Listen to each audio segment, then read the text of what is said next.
The text message hit my phone like a punch to the gut, and my world immediately tilted. Baby, please don't freak out. I crashed your truck. I'm okay. But what came next, what followed that sentence, was a betrayal so deep it still makes my stomach churn. Derek was driving. We were just catching up over coffee. My pristine, fully paid-off truck wrecked by her ex. The man she swore was ancient history. It was 11:30 p.m. last Tuesday, and I, 29, was just settling down for bed. My girlfriend, Madison, 27, had borrowed my 2021 Toyota Tacoma that afternoon for some errands. We'd been together for 18 months, living together for the last 6. The idea of her out running errands was totally normal. The idea of her out with Derek, her ex of 3 years, who she claimed to have zero contact with, the guy who meant nothing and was completely in the past, that was anything but normal. My heart hammered against my ribs, a cocktail of fear for her safety and a burning, icy rage. I typed back, my fingers trembling. Is everyone safe? Where are you? She quickly replied, yes, we're fine. At the accident scene, cops here. It's just some body damage. Baby, don't worry. Just some body damage? My beautiful Tacoma, the one I'd babied for 3 years, driven by him. The anger was there, a hot coal in my chest, but then something else clicked into place. A cold, clear calculation. A switch flipped from emotional panic to strategic planning. I knew exactly what I needed to do. I sent her a reassuring text, a lie that tasted like ash. Okay, be safe. See you when you get home. You're the best. Love you. The second I hit send, I was on the phone to my insurance company's 24-hour line. The conversation was brief, but incredibly enlightening. I calmly reported the accident, stating I wasn't driving. Then came the pivotal question, who was operating the vehicle at the time of the accident? Someone named Derek, I said, my voice steady. He's not on my policy. My girlfriend let him drive without my knowledge or permission. The agent's response was like music to my ears, even as it made my blood run cold for Madison. Sir, that's an unauthorized driver. Was your girlfriend in the vehicle? Yes, as a passenger. I see. We'll need the police report and full details. Just so you're aware, with an unauthorized driver, they become personally liable for damages. Your comprehensive coverage may not apply to certain aspects. Perfect. Absolutely perfect. Madison finally got home around 1 a.m., arriving by Uber. She walked in, looking sheepish but nowhere near sorry enough for what had happened. She immediately launched into her rehearsed story. Okay, so I ran into Derek at the coffee shop. Totally random. We got talking, and he suggested we catch up properly, just as friends. Then I got this killer headache, probably from the caffeine, and he offered to drive back. He's not used to trucks and misjudged a turn. I cut her off, my voice flat. And you told me you were running errands. She blinked, caught off guard. I just also got coffee with your ex who you let drive my truck. The audacity, the sheer, unadulterated audacity. She actually had the nerve to say, baby, it's not like that. We're just friends now. You're being jealous over nothing. My jaw clenched. Madison, that truck isn't insured for random people to drive. You know that. She waved her hand dismissively, like a queen swatting a fly. Insurance will cover it. That's what it's for. That was my cue. Actually, it won't. Derek's an unauthorized driver. He's personally liable for all damages. Her face went pale, her eyes wide with dawning horror. What do you mean? I mean, Derek's about to get sued by my insurance company for the full cost of repairs, or replacement if it's totaled. She stammered. You told him Derek was driving? Of course I did. I'm not committing insurance fraud for your ex-boyfriend. She just stood there, her mouth opening and closing like a fish out of water. Then, her anger finally kicked in. How could you do that to him? It was an accident. An accident that happened because you lied to me and let your ex drive my truck. Actions meet consequences. I watched her face contort with fury. Change it. Call him back. Say you gave permission. No, my voice was firm, unwavering. This is going to ruin him financially. Then maybe he shouldn't have driven a vehicle he wasn't authorized to drive. She stormed off to the bedroom, leaving me alone in the living room. I slept on the couch that night. Not because she kicked me out. This was my apartment, my name on the lease, but because I needed the space. I needed to think. The next morning, the insurance adjuster sent photos. My heart sank. The damage was extensive. Front end crumpled, airbags deployed, frame likely bent. My beautiful truck was probably totaled. 3 days later, the drama escalated exactly as I expected. First, Derek tried calling me. Blocked. Then came the text from numbers I didn't recognize. Hey man, this is Derek. We need to talk about the insurance thing. Madison says you're being unreasonable. Dude, seriously, I wasn't even speeding. Don't be a dick about this. I can't afford a lawsuit. Please reconsider. I ignore them all. Not my problem. Not my circus. Madison, meanwhile, went into full damage control mode. Not for our relationship, but for Derek. His insurance won't cover it because he wasn't driving his own car. This is going to bankrupt him. I replied, sounds like you should have thought about that before getting behind the wheel. He's a grad student. He doesn't have money. Again, not my problem. It is your problem. I'm your girlfriend.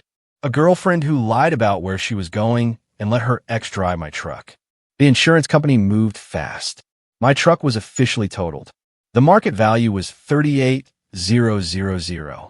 ADDINTALCARCEOSTSWHILEPLCEMT 38,000. Add in rental carcass allocated a replacement, 1,800, and a diminished value claim, $3,200, and the total was $43,000. They sent Derek a lovely letter informing him of his liability. That's when Madison's family got involved. Her mother, Denise, called me. You need to fix this situation right now. No, that poor boy doesn't have that kind of money. That poor boy is 28 years old and made an adult decision. Madison made a mistake. You're punishing the wrong person. I'm not punishing anyone. I'm letting the legal process play out as it should. If you don't drop this, Madison's going to leave you. That's her choice. Denise hung up on me. 20 minutes later, Madison's dad, Robert, tried the man-to-man approach. Listen, buddy, I get you're upset, but destroying someone's financial future over a fender bender is extreme. It wasn't a fender bender. The truck is totaled. Insurance should handle it between themselves. Insurance is handling it. Derek's personally liable because he wasn't authorized. That's how insurance works. You can make this go away with one phone call. I could, but I won't. He called me several more colorful names before hanging up. Then came the social media campaign. Madison's sister Ashley posted some vague nonsense about certain people who claim to love you but destroy innocent bystanders' lives over petty jealousy. Their mutual friends started chiming in. The narrative being spun was that I was a controlling boyfriend getting revenge on Madison's friend because I was insecure. Here's what they conveniently left out. Madison and Derek dated for 3 years. They broke up just 8 months before she and I got together. She told me he was toxic and she'd blocked him everywhere. Yet, somehow, they randomly ran into each other and spent hours catching up. I didn't engage with any of it. Just documented everything for potential future use. But the best part came yesterday. Madison tried a different tactic. She came home with takeout from my favorite place, wearing the dress I'd complimented once, acting all sweet. Baby, I've been thinking. You're right to be upset. I shouldn't have lied about meeting Derek. That was wrong.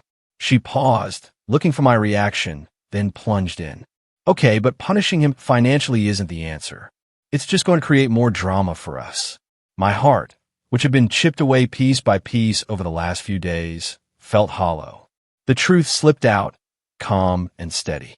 There is no us anymore, Madison. She froze, mid-bite of her pad thai. What? You lied about where you were going. Met up with your ex. Let him drive my truck. And now you're more concerned about his financial situation than our relationship. We're done. Tears started immediately. You're breaking up with me over a car? I'm breaking up with you over lying and betrayal. The car just made it expensive for Derek. I made one mistake. No, you made multiple choices. Meeting Derek was a choice. Lying to me was a choice. Letting him drive was a choice. And defending him now? Also a choice. Where am I supposed to go? Your parents seem very involved. I'm sure they'll help. You're kicking me out? You have 30 days. That's what's legally required for month-to-month tenancy. I'll email you formal notice. She grabbed her phone and stormed to the bedroom. I could hear her sobbing on the phone with someone, probably Ashley or her mom. This morning, I woke up to 27 missed calls. Not from Madison. She slept in the bedroom while I took the couch again. These were from Derek. I finally answered on the 28th call. What do you want from me? He was practically screaming. Nothing. I want absolutely nothing from you. The insurance company says I owe $43,000. Sound about right. I don't have that money. Then you probably shouldn't have driven a truck you weren't insured to drive. Madison said it would be fine. Madison's not a lawyer or an insurance agent. Maybe don't take legal advice from your ex. She's on my ex, where it's complicated. And there it was. The truth, slipping out in frustration. Not complicated to me. She's your problem now. Enjoy the debt. Both of you. I hung up and blocked his number. Madison must have heard the conversation because she came storming out. Did he just say what I think he said? You tell me. Sounds like you two have been more than just friends catching up. It's not. We weren't. Madison, I don't care anymore. You have 29 days to find a new place. 1 week later, the audacity continued to astound me. I genuinely thought I'd seen peak entitlement, but they kept raising the bar. Derek hired a lawyer, some ambulance chaser who sent me a letter demanding I cease and desist from malicious prosecution and retract false statements to my insurance company. It also demanded I pay for his legal fees. I simply forwarded it to my insurance company's legal department. They actually laughed, then sent back their own letter explaining. 1. No false statements were made. 2. Derek admitted to driving the vehicle to police. 3. The police report confirmed he was the operator, for he had no grounds for any claims against me. And 5. If he continued harassment, they'd add a harassment charge to the civil suit.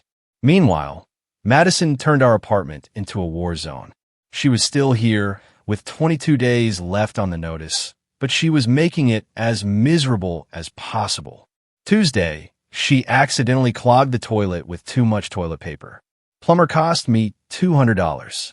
Wednesday, she invited friends over at 2 a.m. for an emergency girls' night because she was so depressed. They were loud enough that neighbors complained. Thursday, she forgot she had the only key to the storage unit where we kept seasonal stuff and holiday decorations and mysteriously couldn't find it now. Friday, she used my credit card. Yes, stupid of me not to cancel the authorized user card immediately, to buy $600 worth of essential work clothes because you're making me homeless and I need interview outfits. I disputed the charge and removed her as an authorized user. But Saturday was special. I came home from work to find Derek in my apartment, sitting on my couch, eating my food. What the hell are you doing here? Madison jumped up. I live here. I can have guests. He's not a guest. He's trespassing. Get out. Derek stood up, trying to look tough. Man, we need to talk about this insurance thing. No, we don't. Leave now, or I call the cops. Just hear me out. I pulled out my phone and started dialing. He left, but not before muttering something about this not being over. Madison was furious. I have tenant rights. I can have visitors. You can have visitors. You can't have the guy you cheated on me with, who destroyed my truck and my home. Pack your stuff. The notice says 30 days. The notice can be modified if you violate reasonable terms. Having Derek here is a violation. That was apparently the nuclear button. She called her parents, who showed up an hour later with a U-Haul. Not to move her out. Oh no, but to threaten me. Robert stood in my doorway like he owned the place. You gonna drop this insurance claim? No, I'll make your life hell. Get in line. Denise tried tears again. Please. Derek's parents are threatening to cut him off. He'll have to drop out of school. Maybe you should have thought about that before he crashed my truck. It was an accident. Driving without authorization wasn't an accident. That was a choice. Ashley, the sister, arrived next, adding to the circus in my hallway. You're such a small, petty man. No wonder Madison had to find comfort elsewhere. Comfort? Is that what we're calling it? Madison turned bright red.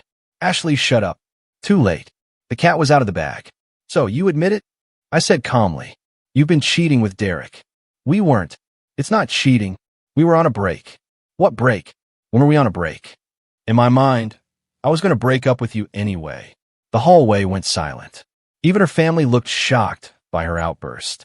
Then it should be easy for you to leave now, I said. You have 48 hours. Robert stepped forward. You can't just, I can if she admits to cheating, which she just did in front of witnesses. Would you all like to stay while she packs? Or should I call the police to escort you out? They left, but not without Denise shrieking about lawyers and lawsuits, and how they know people. Sunday was quiet. Too quiet. Madison stayed in the bedroom, occasionally coming out for water or food, not making eye contact. Then Monday hit, and I understood why she'd been quiet. My boss called me into his office first thing. We received a concerning call about you. My stomach dropped. What kind of call? Someone claiming to be a concerned friend says you're exhibiting violent behavior at home, threatening your girlfriend and her family. That's completely false. Here's what's actually happening. I showed him the insurance claim, the police report, the text messages, everything. Thank God I'd been documenting. He reviewed it all, then sighed. I figured it was something like that. The call seemed vindictive, but I had to ask. I understand. Take the rest of the day if you need to sort this out. I went home to find Madison packing. Finally, did you call my work? She didn't even look up. I don't know what you're talking about. Madison, if you try to mess with my job again, what? You'll ruin my life. The victim mentality was incredible. She cheated, lied, and let her ex destroy my truck, but somehow she's the wrong party. Derek texted from yet another number. My parents are involved now. Drop the claim or they'll come after you too. I forwarded that threat to my insurance company. They added it to their file and informed me they're now pursuing additional damages for harassment. 2 weeks later, Madison finally moved out. It took her exactly 47 hours and 59 minutes for my 48-hour deadline. She left the apartment key on the counter along with a note. I hope you're happy destroying lives over your fragile ego. Derek and I are together now, and we're stronger for surviving your vindictiveness. Karma will find you. Karma found him first, actually. See, Derek's parents did get involved, but not how he expected. They hired their own lawyer to review the situation. That lawyer apparently told them Derek was completely screwed, and their best bet was to negotiate a payment plan with the insurance company. But here's where it gets beautiful. Derek's parents started digging into their son's story. Turns out this wasn't Derek's first rodeo with borrowing vehicles. He'd had his license suspended 2 years ago for reckless driving. It was reinstated, but he never told Madison or me or my insurance company. When that came to light, my insurance company amended their lawsuit. Driving on a previously suspended license while unauthorized pushed the liability even higher. They were now seeking $52,000, including legal fees. Derek's parents' response? They cut him off completely. Not just financially, completely. His dad actually called me to apologize. I'm sorry our son put you in this position. We've enabled him for too long. He's on his own for this. Madison, meanwhile, discovered that we're together now doesn't pay rent. She moved in with Derek into his studio apartment, the one he shares with 2 roommates.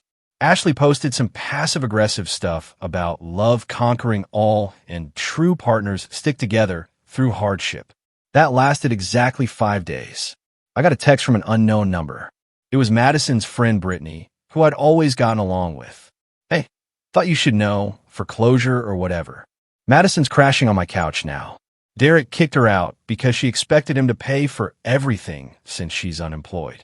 She also found out he's been texting his other ex, Jennifer. The whole friend group is kind of done with her drama.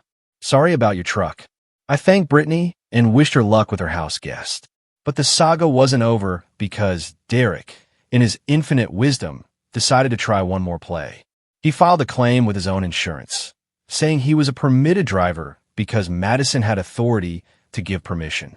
His insurance company contacted mine. Mine provided 1. The lease showing Madison isn't on it. 2. The vehicle registration, only in my name. 3.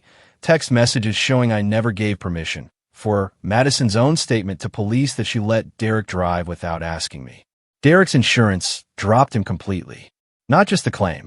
They dropped his coverage entirely for lying on claim. So now, Derek has $52,000 in debt to my insurance company. No car insurance. No parent support. No degree.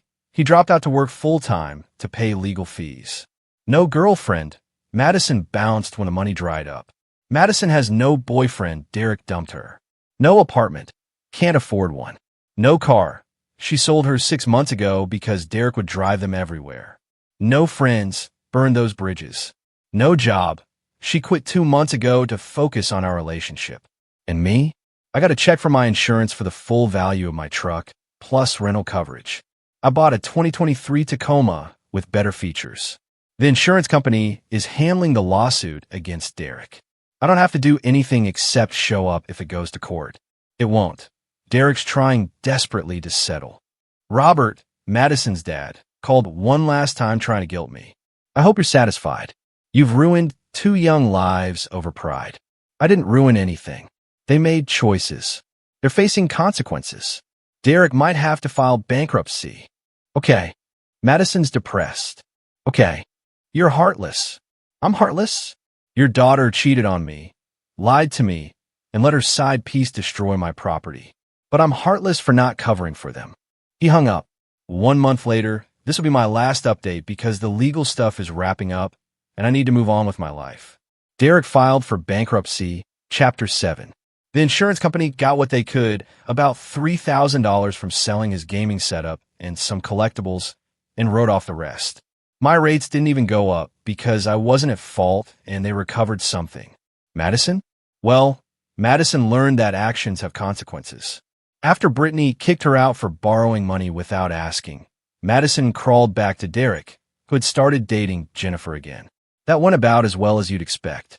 According to the grapevine, Madison had a full meltdown at Derek's apartment building, screaming about how he ruined her life and owed her for choosing him over stability. Security was called. She was trespassed from the property. Last I heard, she moved back in with her parents 2 states away and posted some cryptic social media about starting fresh and leaving toxic situations behind. The comments were hilarious, with a bunch of people calling her out for being the toxic one. Derek's working 2 jobs to pay his lawyer and rebuild after bankruptcy. I saw him at a gas station last week. He saw me getting into my new truck and literally ran back to his beat-up Honda. Guess seeing the upgraded version of what he destroyed hit different. The best closure came from an unexpected source. Madison's grandmother reached out. This sweet, 73-year-old lady sent me a Facebook message. Young man, I heard what my granddaughter did to you. I'm ashamed of her and how her parents raised her. You did the right thing. Don't let anyone tell you different. She needed to learn that her actions have consequences. Maybe now she'll grow up, though I doubt it. You deserve better. P.S. Nice new truck. I saw the photos you posted. That made me smile. I'm dating again. Nothing serious yet, just coffee dates and getting to know people. I'm being very upfront about boundaries and expectations. The experience with Madison taught me to trust my gut and not ignore red flags. My apartment feels like mine again. I repainted, rearranged furniture, got a new TV, and even got a dash cam for the new truck. Never again will anyone drive it without written, notarized permission. Kidding. But seriously, no one drives my truck but me now. Madison's family still occasionally tries to stir up drama. Ashley posted something about men who can't handle strong, independent women last week. The irony of calling Madison independent when she couldn't even pay her own phone bill made me laugh. Looking back, the title of my original post seems almost quaint now. Don't be mad, she said, about letting her ex drive my truck while she was cheating. The entitlement still amazes me. But here's what I learned. Standing your ground isn't cruel. It's necessary. I didn't ruin Derek's financial future. He did. When he chose to drive a vehicle he wasn't authorized to drive. I didn't ruin Madison's life. She did when she chose to lie and cheat. I just refused to shield them from consequences.